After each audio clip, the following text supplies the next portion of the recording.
Hello everyone, welcome again to MK's BioVision. Today we are going to discuss biosynthesis of proteins in eukaryotes. Protein का eukaryotes में बनना एक complex process. ये prokaryote की तरह simple नहीं होता है, ये कॉम्प्लेक्स प्रोसेस है। लेकिन इस प्रोसेस में भी 3 स्टेप्स होते हैं, initiation, elongation and termination. 3 phase होता है जैसा प्रोकैरियोट में होता है, यहां भी 3 फेज होता है। इनिशिएशन यहां एक कॉम्प्लेक्स प्रोसेस है। In case of eukaryotes, initiation of protein synthesis is a very complex process. इसमें बहुत सारे फैक्टर्स इन्वॉल्व होते हैं, 9 to 12 फैक्टर्स इन्वॉल्व होते हैं जो इसको ऑर्डरली प्रोसीड करते हैं और फाइनली ये काम हो पाता है। तो initiation of protein synthesis is a complex process in eukaryotes which involves various factors. At least 9 factors are found involved.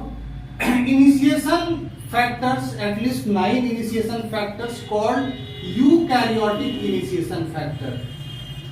Eukaryotic initiation factor इसको कहा जाता है और इसको लिखा जाता है small e, capital I, capital F और कैपिटल F। इस तरह से यूकैरियोटिक इनिशिएशन फैक्टर्स इसमें काम करता है। इस प्रोसेस को ऑर्डरली, जो बहुत सारे स्टेप्स हैं, इसको सीक्वेंसली प्रोसीड करने में, आगे बढ़ाने में इसको इन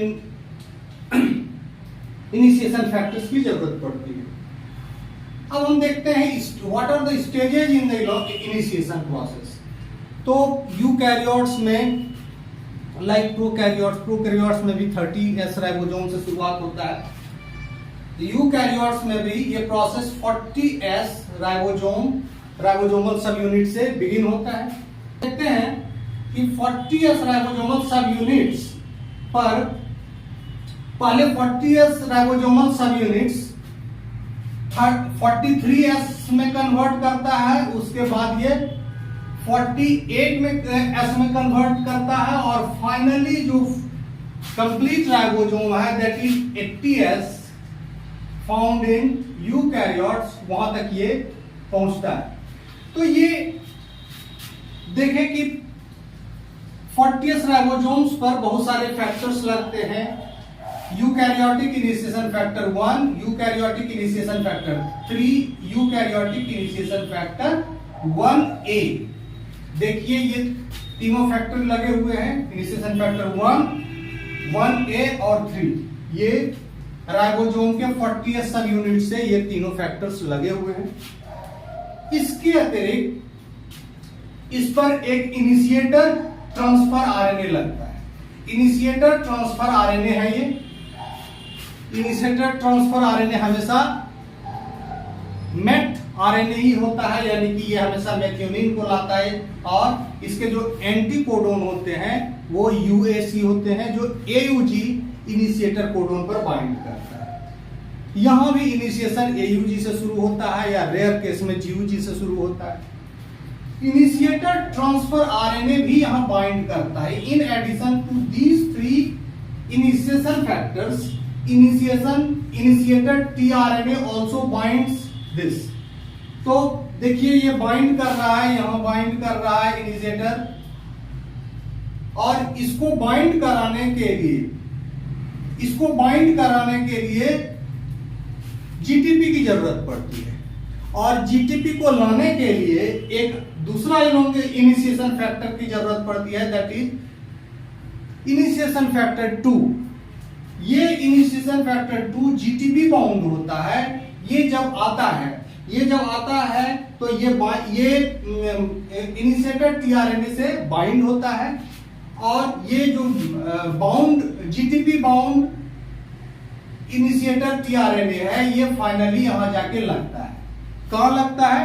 40S राइबोसोमल सब यूनिट पर। यहां लगने के बाद जीटीपी हाइड्रोलाइज हो जाता है। देखिए फैक्टर्स अलग हो गए, इनिशिएशन फैक्टर 2 अलग हो गया, जीटीपी हाइड्रोलाइज होके जीडीपी बन गया और ये जाके यहां बाइंड कर गया। बाइंड करने के बाद जो कॉम्प्लेक्स बनता है इसको टर्नरी कॉम्प्लेक्स कहते हैं।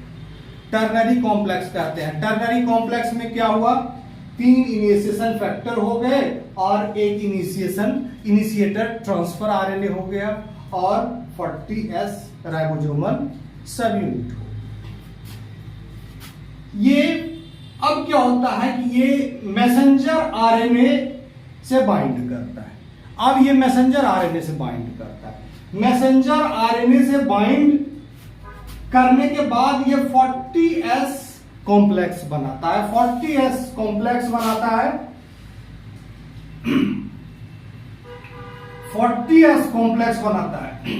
इस 40S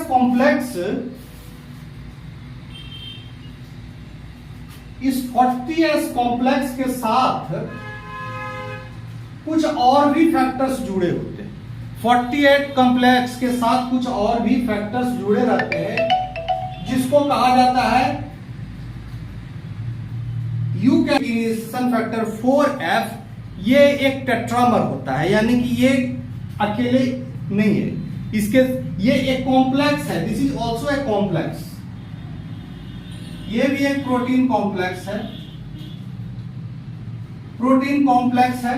और देखिए ये जो प्रोटीन कॉम्प्लेक्स है ये बनता है कैसे, ये हेटेरोटेट्रामर है और इसमें ये चाहिए initiation factor 4E, initiation factor 4FG और इनिशिएशन फैक्टर 4A। ये तीनों मिलकर ये बनता है। फिलहाल तो ये काफी कॉम्प्लेक्स लग रहा है। Let us simplify it. अब पहले हम देखते हैं, यहां देखिए यूकैरियोट का एक टिपिकल एमआरएनए है। एमआरएनए में एक कैप होता है, यूकैरियोटिक एमआरएनए में एक कैप होता है और एक पॉली ए रीजन होता है टेल पर, पॉली एडिनाइलेटेड रीजन होता है, पॉली ए टेल होता है। बीच में ये एक इनिशिएशन कोडोन है, इनिशिएशन कोडोन है जहां से फर्स्ट एमिनो एसिड जुड़ता है। इनिशिएशन कोडोन है मैसेंजर आरएनए पर और उसके बाद ये आगे समूचे एमिनो एसिड को जोड़ता चला जाता है। यहां किसी यूकैरियोटिक मैसेंजर आरएनए में सेकेंडरी स्ट्रक्चर भी पाया जाता है in between starting codon and cap. Secondary structure है, ये एक तरह से एक स्पीड ब्रेकर का काम करता है या रोड ब्लॉक का काम करता है, जिसको कि इनिशिएशन से पहले इसका हटना जरूरी है। ये सेकेंडरी स्ट्रक्चर क्या करता है कि यहां भी जब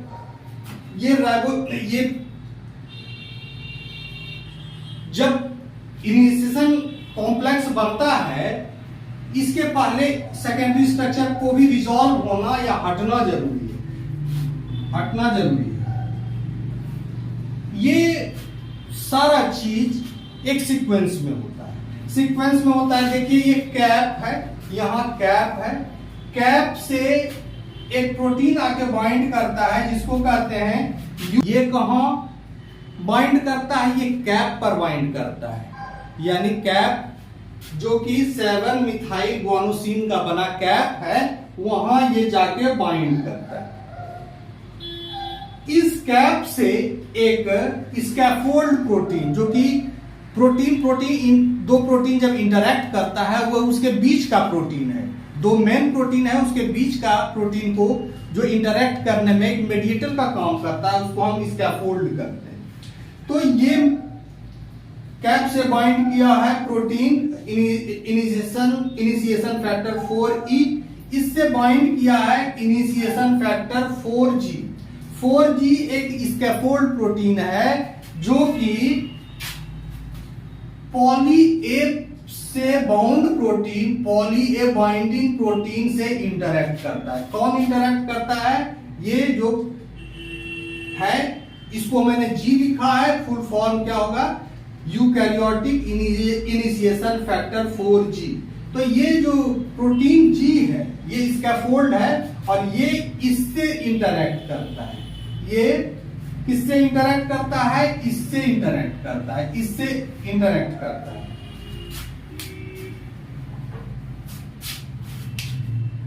Poly A binding protein that remains bound on the poly A tail, उससे ये इंटरैक्ट करता है। ये किससे इंटरैक्ट करता है?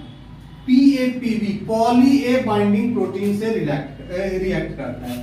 PAPB को क्या कहते हैं? Poly A binding protein, poly A पर बना हुआ है।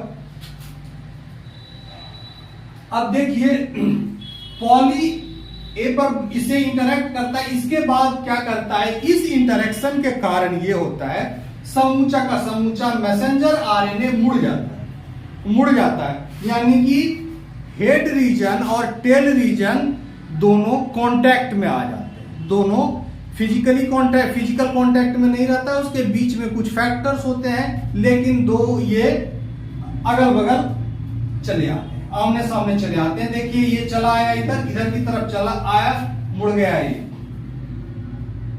मुड़ गया है। यहां PAPB है, पॉली ए बाइंडिंग प्रोटीन है, यहां स्कैफोल्ड प्रोटीन है, उसके बाद ये वाला जो है कैप बाइंडिंग प्रोटीन है, और इस तरह से ये स्ट्रक्चर फॉर्म करता है। इस स्ट्रक्चर को फॉर्म करने के दौरान एक यहां प्रोटीन होता है that is eukaryotic initiation factor, eukaryotic initiation factor 4A। ये जो फैक्टर होता है एक हेलिकेज का काम करता है, जो कहां बाइंड करता है? सेकेंडरी स्ट्रक्चर पर पाया जाता है, जो कि कुछ एमआरएनए कुछ यूकैरियोट के एमआरएनए में प्रेजेंट होता है। इस सेकेंडरी स्ट्रक्चर का हटना जरूरी होता है इन प्रोसेस को आगे बढ़ाने के लिए। तो अब इसको हटाने के लिए ये सेकेंडरी स्ट्रक्चर है, यानी पेयर्ड स्ट्रक्चर है, ये स्टेम के जैसा स्टेम रूप स्ट्रक्चर बना लिया है। इसको हटाने के लिए एक हेलिकेज एंजाइम है, this one is a helicase enzyme. ध्यान में रहे ये एक हेलिकेज एंजाइम है जो इसको खोल देता है, इस नोट को, इस सेकेंडरी स्ट्रक्चर को खोल के सीधा कर देता है। तो ये जब सीधा हो गया तो अब कोई दिक्कत नहीं है, यहां देखते हैं ये सेकेंडरी स्ट्रक्चर हट गया है। अब सेकेंडरी स्ट्रक्चर के हटने 48 ये वाला कॉम्प्लेक्स यानी कि 43 कॉम्प्लेक्स यहां आके बाइंड कर जाता है, 43S कॉम्प्लेक्स आके यहां बाइंड कर जाता है। इसके बाद क्या होता है कि ये सर्कुलराइज हो गया, यानी कि हेड के नजदीक टेल चला आया, due to interaction of poly A binding protein and this eukaryotic initiation factor 4G protein. इसके कारण ये इस तरह का हो गया। इसको हम कहते हैं circularisation of mRNA। In eukaryote में ये अक्सर ऐसा होता है। यूकैरियोट में ये एक नॉर्मल फीचर है, कहीं कहीं नहीं भी होता है, इसकी चर्चा हम लोग लास्ट में करेंगे, लेकिन ये जो है एक कॉमन प्रोसेस है इनिशिएशन का।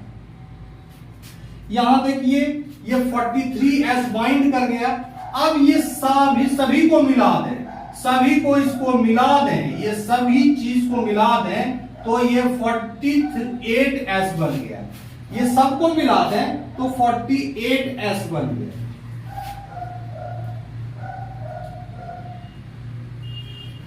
अब ध्यान में रहे कि ये देखिए 48S बनने के लिए क्या जरूरी है? 43 ये टर्नरी कॉम्प्लेक्स जरूरी है, मैसेंजर आरएनए जरूरी है, जो कि यहां है, मैसेंजर आरएनए जरूरी है, और क्या जरूरी है? यूकैरियोटिक इनिशिएशन फैक्टर 4F जो है कई सारे फैक्टर्स को मिलकर बनता है। इसमें एक ई फैक्टर है, 4 इनिशिएशन फैक्टर 4 ई जी और ए, ई जी और ए मिलकर बनता है, यही एफ बनता है। शुरुआत में लगता होगा ये एफ कहां से चला है, लेकिन एफ यूनिक चीज नहीं है, ये this is not something separate, it is a complex, it is a heterotetramer complex made by eukaryotic initiation factor 4e, 4 क्या कहते हैं initiation factor 4g and initiation factor 4a। 4a इसमें हेलिकेज है, यानी कि 1 2 3 इसको सबको यदि मिला दिया जाए तो ये बन जाए।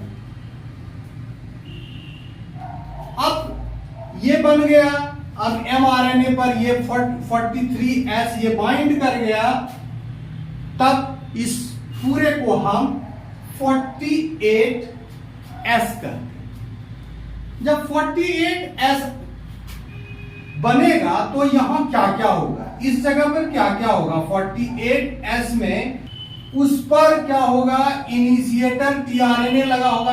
अच्छा, ये जो अब है यहां बाइंड किया है, ये इनिशिएटर टीआरएनए लगा हुआ है, इनिशिएटर टीआरएनए लगा हुआ है। उसके बाद इस जगह पे बाइंड करता है 40S initiator tRNA, initiator tRNA plus initiation factor जो यहां है, तीनों इनिशिएशन फैक्टर ये सारा लगा हुआ है। ये आगे की तरफ मूव करता है, ये आगे की तरफ मूव करता है, तब तक मूव करता है जब तक कि उसको कोई स्टार्टिंग कोडोन न मिल जाए। स्टार्टिंग कोडोन मोस्टली AUG ही होता है, इन रेयर केस GUG होता है। तो जैसे ही स्टार्टिंग कोडोन यहां आता है तो ये क्या करता है, यहां पहुंच गया, यहां अब इसके एंटीकोडोन इसके साथ बाइंड कर रहा है, ये यहां मेट है और सारे फैक्टर्स यहां जुड़े हुए हैं। इसके बाद इतना होने के बाद तब जाके जो लार्जर सब यूनिट ऑफ राइबोसोम है 60S है, वो आके बाइंड करता है।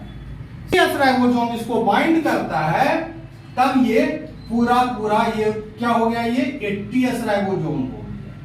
और जैसे ही 60S राइबोसोम बाइंड किया, ये सारे इनिशिएशन फैक्टर से डिसोसिएट हो जाते हैं, हट जाते हैं।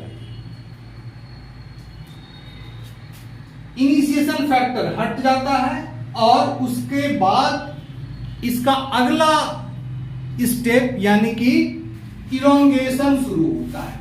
तो once again I would like to revise it कि इनिशिएशन एक कॉम्प्लेक्स प्रोसेस है यूकैरियोट्स में, इसमें 8 से लेकर 12 इनिशिएशन फैक्टर्स इन्वॉल्व होते हैं। पहला जो स्टेप होता है वो शुरुआत होता है स्मॉलर सब यूनिट ऑफ राइबोसोम से 40S से।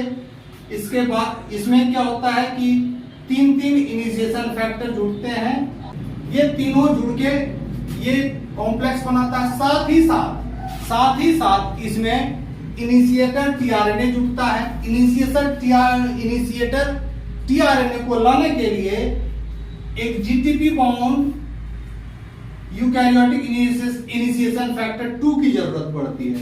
ये जैसे ही ये बाइंड करता है, ये दोनों अलग हो जाता है, जीटीपी हाइड्रोलाइज होकर जीटीपी बन गया। इसके बाद 43S कॉम्प्लेक्स बना है, इसको हम टर्नरी कॉम्प्लेक्स कहते हैं। ये टर्नरी कॉम्प्लेक्स के साथ मैसेंजर आरएनए बाइंड करता है और एक हेट्रोटेट्रामर कॉम्प्लेक्स बाइंड करता है। बाइंड करने के बाद 48S बनता है। ये प्रोसेस काफी कॉम्प्लेक्स है। 43S से लेकर 48S के बनने की प्रक्रिया काफी जटिल है। ये कैसे होता है इसको आप देखिए कि यहां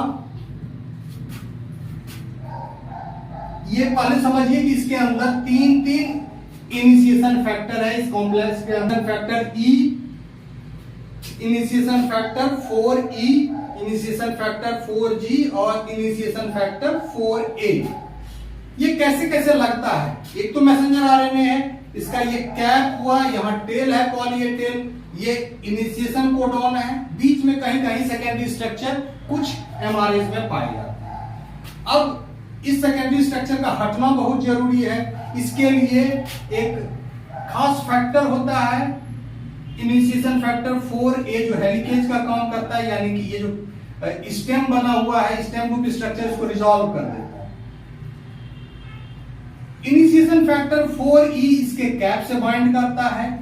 इनिशिएशन फैक्टर 4G एक स्कैफोल्ड प्रोटीन है, स्कैफोल्ड प्रोटीन है जो दो प्रोटीन के बीच में एक मीडिएटर का रोल प्ले करता है। तो ये स्कैफोल्ड प्रोटीन है, यानी कि ये दूसरे प्रोटीन को डॉकिंग यानी कि वहां सेटल लगने में मदद करता है।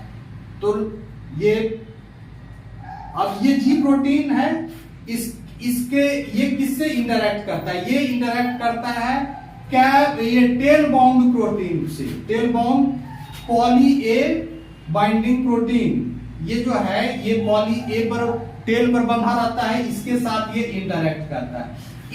इस इंटरेक्शन के कारण ये आरएनए पूरा घूम जाता है, यानी कि इसका टेल जो है इसके कैप के नजदीक चला आता है और इस वजह से ये सर्कुलराइज हो जाता है। The process is called circularisation of mRNA. इस प्रोसेस में हम देखते हैं कि ये कैप है, यहाँ ई कॉम्प्लेक्स है, यहाँ जी कॉम्प्लेक्स है, यहाँ पॉली ए बाइंडिंग प्रोटीन है और यहाँ पॉली ए टेल है। इतना होने के बाद क्या होता है कि तब आके ये 43S टर्नरी कॉम्प्लेक्स इस जगह पर आके लगता है, यहां आके लगता है और स्कैनिंग करता है तब तक जब तक कि इसको कोई स्टार्टिंग कोडोन न मिल जाए। तो आगे अराइबोसोम बढ़ा, इसको स्टार्टिंग कोडोन मिल गया, तरह से ये स्टार्टिंग कोडोन मिला और उसके बाद इस पर लार्जर सब यूनिट पॉइंट कर जाता है और सारे के सारे इनिशिएशन फैक्टर हट जाते हैं। इनिशिएशन फेज में बहुत सारे फैक्टर्स इन्वॉल्व होते हैं। इन फैक्टर्स का स्पेसिफिक रोल क्या है, तो इसको समझने के लिए हम देखते हैं कि ये जो यूकैरियोटिक इनिशिएशन फैक्टर 3 है, ये क्या करता है 40S और 60S सब यूनिट्स को मिलने नहीं देता है, उसको सेपरेट रखता है, क्योंकि ये पहले ही 40S पर आके लग जाता है और it doesn't allow the larger subunit to bind upon it, तो इसको रोक के रखता है। Eukaryotic initiation factor 2 GTP bound होता है।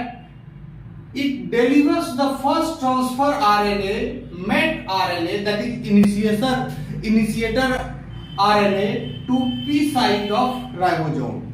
ये राइबोसोम के खास करके 40S राइबोसोम ही इस समय रहता है। 40S राइबोसोमल सब यूनिट्स के P साइट पर जो इनिशिएटर टीआरएनए है, मेथियोनिन बाउंड इनिशिएटर टीआरएनए है, उसको P साइट पर लगने में मदद करता है। जो थर्ड है वो है eukaryotic initiation factor 4। It recruits pre initiation complex for eukaryotic initiation factor 4 recruits pre initiation complex for binding to mRNA. Pre initiation complex 40S होता है along with the factors bound with it और इस पर initiator RNA लगा रहता है, इसी को हम प्री इनिशिएशन कॉम्प्लेक्स कहते हैं और इसको ये बाइंड करने में मदद करता है। कौन करता है? Eukaryotic initiation factor 4। ये कहां बाइंड रहता है? ये कैप पर बाइंड करता है, ये कैप पर बाइंड करता है। ये हेट्रोटेट्रामर है, इसमें initiation factor 4E, initiation factor 4G और इनिशिएशन फैक्टर 4A 3 मिलकर ये बनता है। प्री इनिशिएशन कॉम्प्लेक्स जो कि इसके मिल के बनने से transfer RNA, initiator transfer RNA और ये जो फैक्टर्स है प्लस ये सब यूनिट्स है, इसके मिलने के बाद बनता है pre initiation complex. Pre initiation complex binding is non specific, ये इसका बाइंडिंग जो है it binds near the cap, but इसका जो बाइंडिंग है वो नॉन स्पेसिफिक नेचर का होता है। It scans the transcript to bind the first AUG, वो एमआरएनए को स्कैन करता है, जब इसको फर्स्ट एयूजी मिलता है वहां ये सेटल कर जाता है, रुकता है। Proper AUG binding causes hydrolysis of elongation, hydrolysis of eukaryotic initiation factor 2 GTP and release this and there is release of GTP। जैसे ही इसके साथ ये बाइंड करता है वो GTP को रिलीज करा देता है and causing release of GTP, ये GTP को causing release of initiation factor 2 as well as GDP जो हाइड्रोलाइज होने के बाद बनता है, इसको रिलीज होने में मदद करता है। अब इनिशिएशन फैक्टर 3 डिसोसिएट कर जाता है, जैसे ये डिसोसिएट करता है 60S आके इस पर बाइंड कर जाता है, क्योंकि यही रोक के रखता है 60S not joins the 40S, यहां आके बाइंड कर जाता है। इस जैसे ही 60S बाइंड करता है इलोंगेशन का प्रोसेस शुरू होता है। Elongation begins as the peptidyl transferase, ये एक एंजाइम है जो पेप्टाइड बॉन्ड का फॉर्मेशन करवाता है। Peptidyl transferase, it is A ribozyme RNA acting as an enzyme of 60S catalyze peptide bond formation with next amino acid, यानी कि यही पेप्टिडाइल ट्रांसफरेज क्या करता है, नेक्स्ट पेप्टाइड बॉन्ड का फॉर्मेशन करवाता है।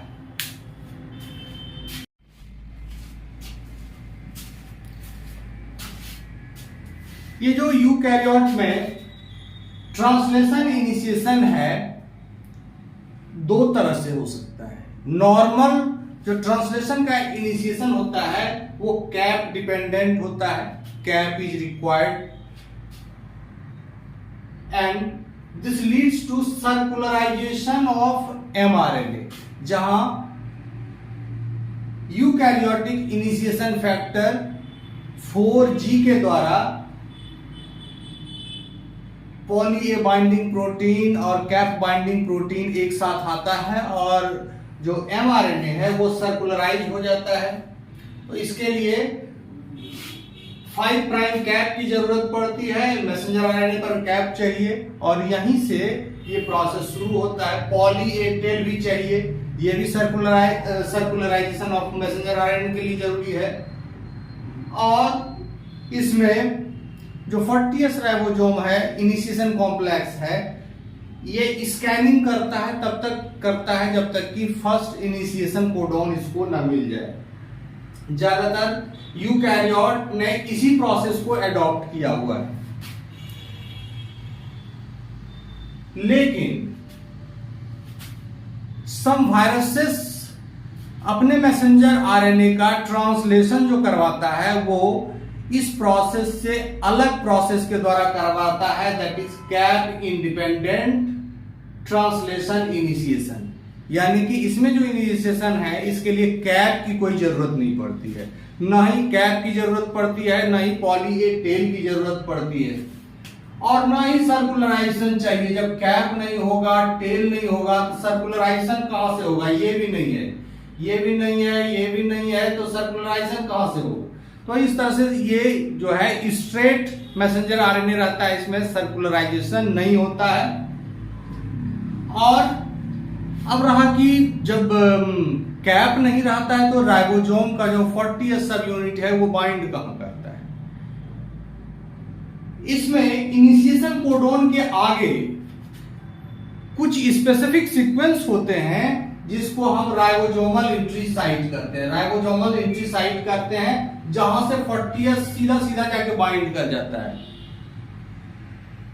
यहां कैप की कोई जरूरत नहीं पड़ती है, सीधा सीधा उस सीक्वेंस से जाकर ये ribosomal internal ribosomal entry site IRES, ये खास करके इस तरह का साइट पोलियो वायरस के मैसेंजर आरएनए में पाया जाता है, जहां सीधा सीधा 40S जो सब यूनिट है वो सीधा जाके वहीं बाइंड कर जाता है। उसमें न तो कैप होता है न पॉली ए टेल होता है। Eukaryotic initiation factor 4F do not bind cap region. Cap region में ये फैक्टर बाइंड करता है। हम लोगों ने देखा है पहले भी कि जब इसके बारे में कैप डिपेंडेंट इनिशिएशन के बारे में पढ़ रहे थे तो इस कॉम्प्लेक्स की चर्चा थी, यही बाइंड करता है इसके कैप रीजन से। अब ये जो पोलियो वायरस है इसमें इसी का एक कंपोनेंट होता है इनिशिएशन फैक्टर 4G, जो कि कैप प्रोटीन और टेल प्रोटीन से इंटरैक्ट करता है। ये वायरस के पास एक प्रोटीएज होता है, जो क्या करता है, इसको डिग्रेड करता है। The virus has a protease enzyme that destroy this eukaryotic initiation factor 4G, जो कि सर्कुलराइजेशन के लिए रिस्पॉन्सिबल है, इसी को डिस्ट्रॉय कर देता है, इसलिए सर्कुलराइजेशन मैसेंजर आरएनए का नहीं हो पाता है।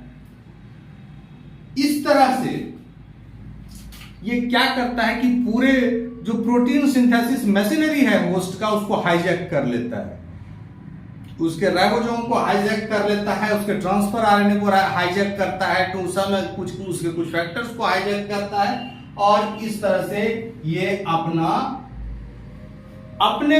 आरएनए का ये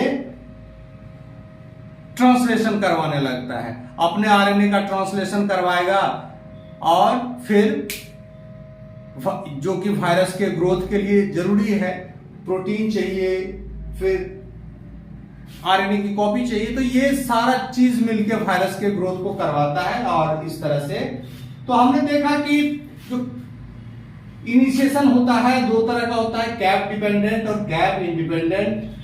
cap dependent is the usual process adopted by most of the eukaryotic cell, but cap independent process is also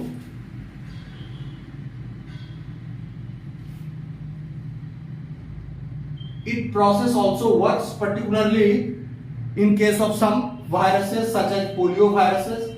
Poliovirus utilize this through this process, cap independent initiation process. Through this process, viruses utilize host cell machinery to synthesize its own protein. Thank you. आज का lecture आप लोगों को पसंद आया होगा और हमारे चैनल को देखते रहिए आगे और सब्सक्राइब कीजिए। Okay, thank you.